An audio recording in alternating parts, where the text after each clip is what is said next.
اس میں dairy products کا ہونا بہت ضروری ہے، کیونکہ دیکھیں آپ کی بونس کو میرا بڑا کی کوسچن ہے، وہ سپلیمنٹس پہ ہوتے ہیں. چونکہ آپ نے بچوں کا ذکر کیا تو یہ جو شروع میں بچے ماں کا دودھ پیتے ہیں ان کی ہڈیاں کمپیریٹیولی ان بچوں سے بہتر ہوتی ہیں جو، کیونکہ شروع میں جب بون سٹرکچر بن رہا ہوتا ہے ظاہری بات ہے تب تو ماں کا دودھ ایک بڑی امپورٹنٹ دیکھیں اثر ہوتا ہے. دیکھیں اس کی تو میں نے کوئی اس پہ ریسرچ نہیں کی ہوئی، لیکن اوبیسلی ایک نیچر ہے، جو بھی نیچر کی چیز ہے وہ بہت اچھی ہے. ٹھیک ہے، ذرا کالر لے لیں پھر سوال ایڈ کر لیں گے.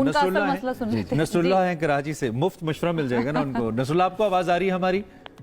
جی آ رہی ہے بالکل. شکریہ آپ نے ہمیں کال کیا. کیا ڈاکٹر صاحب سے کیا بات کرنا چاہیں گے؟ کوئی ایشو ہے آپ کا؟ السلام علیکم صاحب، کیسے ہیں آپ؟ سب خیریت؟ Thank you. ٹھیک ہے ڈاکٹر صاحب سن رہے ہیں آپ. اچھا ڈاکٹر صاحب، مجھے جو مسئلہ ہے نا وہ بیک پین کا ہے، لوور بیک کا، جیسے L4S1 ہے، L4S5S1 کا ہے. تو سب سے جو مسئلہ جو پہلا جو میرا کنسرن ہے وہ یہ ہے کہ میں کس ڈاکٹر کے پاس جاؤں، کیونکہ کچھ لوگ کہتے ہیں کہ آرتھوپیڈک کے پاس جائیں، کچھ کہتے ہیں کہ نیورولوجسٹ کے پاس جائیں، کچھ کہتے ہیں نیورو سرجن کے پاس جائیں. تو یہ ایشو میں حالانکہ نیورو کے پاس بھی گیا، میں آرتھو کے پاس بھی گیا، میں کیروپریکٹر بھی کروائی، میں نے فزیو تھراپی بھی کرائی، میں نے میڈیسنس بھی لی، لیکن اس سے وہ ایک وقتی فرق پڑتا ہے. مجھے کوئی مطلب کہ مستقل فرق جو ہے وہ نہیں پڑ رہا. اب تو میرا مسئلہ کوئی کراس کوسچن ہے آپ کا ان سے؟ ٹھیک ہے نصر اللہ سنتے رہیں آپ. نصر اللہ جواب دے لیتے ہیں. جی یہ ایک کامن پرابلم ہے کہ ہمارے مریض کی نا اویئرنیس اتنی نہیں ہوتی کہ ہم کس ڈاکٹر کے پاس جائیں. یہ پنڈی اسلام آباد میں بھی ہے.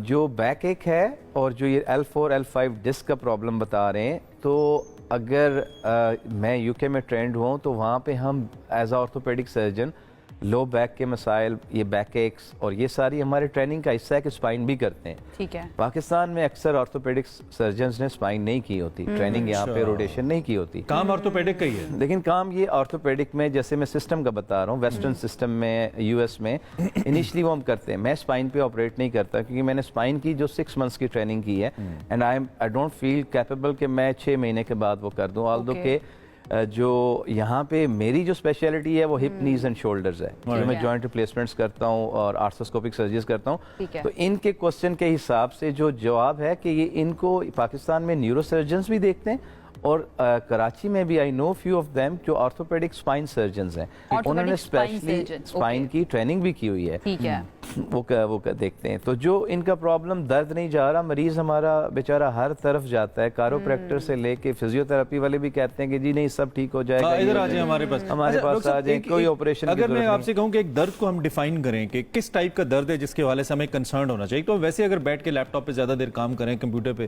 کیا کوئی ایسا پین بھی ہے جس کو ہم اگر سیریس نہیں بھی لے رہے تو اوکے، یا اینی کائنڈ آف پین جو کہیں بھی ہمیں فیل ہو رہا ہے ہمیں اس کو سیریس لینا ہے اور اس کو پراپرلی ہم نے پروب کرنا ہے کہ کیا ہے؟ دیکھیں عمران، پین ایک سمٹم ہے نا.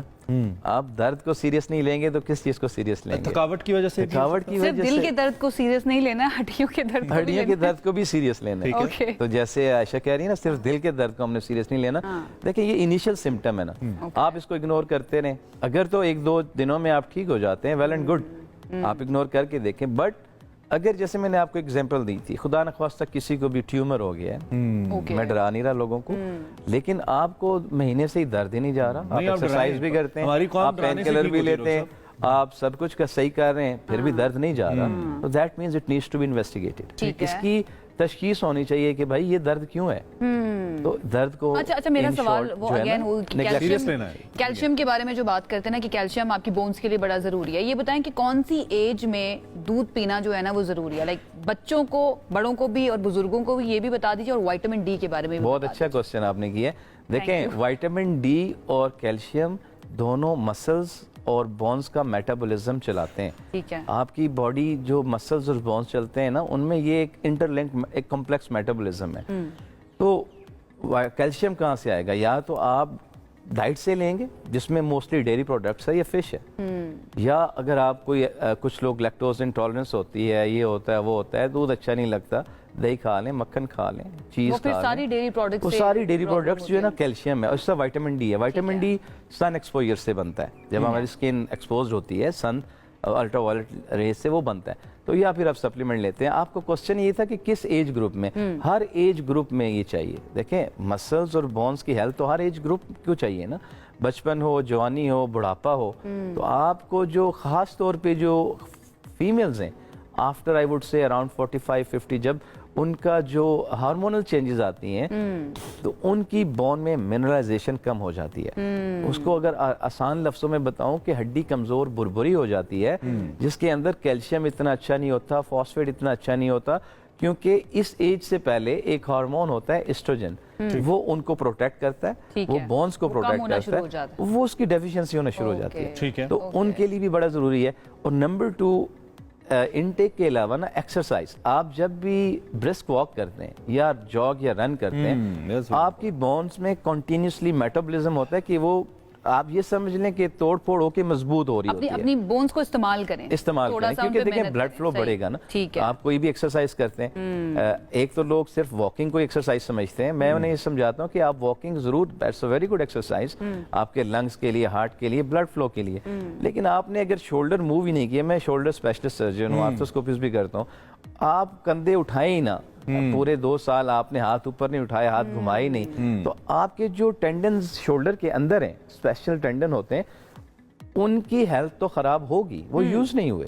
ہم اسے کہتے ہیں ایٹروفی ہونا شروع ہو جاتے ہیں, فیٹی ان میں انفلٹریشن ہونا شروع ہو جاتی ہے, جیسے کہ مسل فیٹ میں کنورٹ ہو رہا ہوتا ہے. تو ایکسرسائز 30 منٹس ورک اپ بہت ضروری ہے. جی بالکل ٹھیک ہے ڈاکٹر صاحب, تھینک یو ویری مچ. موضوع ایسا اس پہ بہت دیر تک اور بات ہو سکتی ہے, لیکن وقت کی کمی ہے. کم وقت میں آپ نے بہت اچھے سے ہمیں گائیڈ کیا. آئی ہوپ کہ جی آپ کو ڈاکٹر صاحب کی جو معلومات انہوں نے فراہم کی ہے, ڈاکٹر انور کیانی ہمارے ساتھ موجود تھے, جو فراہم کی آپ کو فائدہ ہوگا. The best part is change your life style, work on your self, do exercise, cholesterol اپنا کم رکھیں جو ہمارا بڑا ہی رہتا ہے اکثر, تو لائف اسٹائل کی تبدیلی. گوگل کے اوپر ڈائگنوز کرنے کی کوشش نہ کریں, کسی اچھے ڈاکٹر کے پاس جائیں, وہ سیانے کے پاس بھی نہ جائیں, گاؤں میں سیانے بھی ہوتے ہیں, وہ زیادہ بہتر طریقے سے آپ کو بتا سکتا ہے. اچھا ایسے ہڈی والے ڈاکٹر بھی آپ کو نیم حکیم ٹائپ مل جاتے ہیں نا, وہ اکثر ہڈیاں توڑ بھی دیتے ہیں. تو اٹس ویری امپورٹنٹ کہ آپ کسی پروفیشنل کے پاس جائیں تاکہ آپ کا مزید نقصان نہ ہو جائے.